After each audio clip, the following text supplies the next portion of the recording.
болса, олардың болашақ дамуы, олардың ынтымағы да арта береді.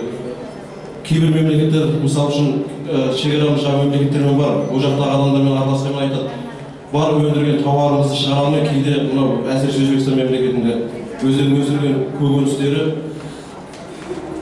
шіріп жатыр, пайдасыз болып жатыр.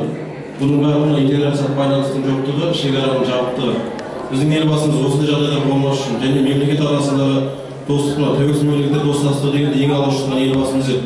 Мінекей қазір еліміз күнге дамып келе жатыр. Тұрар өзінің сөзінде кеше Нұр Отан партиясына келіп кездескен кезде де айтты көпшілікпен.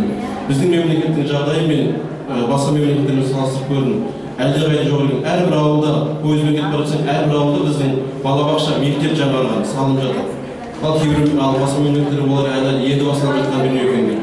Сондықтан тәуелсіз Қазақстанның қадірін білуіміз керек. Тәуелсіздігімізді құрметтей біліп, осыны ары қарай жалғастыра білуіміз керек. Тағы бір айта кететін жаңалық Нұр Отан партиясы жағында жас кадрлар резерві деген жобаны жүзеге асырған болатын. Яғни жас кадрлар резерві жобасы бұл жас мамандарды іріктеп, оларды арнайы дайындықтан өткізіп, мемлекеттік саясатта, мемлекеттік қызметке тарту. Осы оңтүстік Қазақстан облысы бойынша 147 азамат жастар осы жас кадрлар резервіне 25 пен 35 жас аралығында өздерінің құжаттарын тапсырып тіркелсе, соның ішінде Кентау қаласынан Тұрар алғашқы болып, өзі ұсыныс жасауына газетке шыққаннан кейін, өзі интернет сайтына тіркеліп, жақында Шымкент қаласында іріктеуден өтті. Жалпы облыс бойынша 10 адам өтті. Оның ішінде біздің Кентау қаласынан Тұрар Омар мен Жүнісбек Мақсатов Кентау қалалық мәслихатында аппарат қызметкері.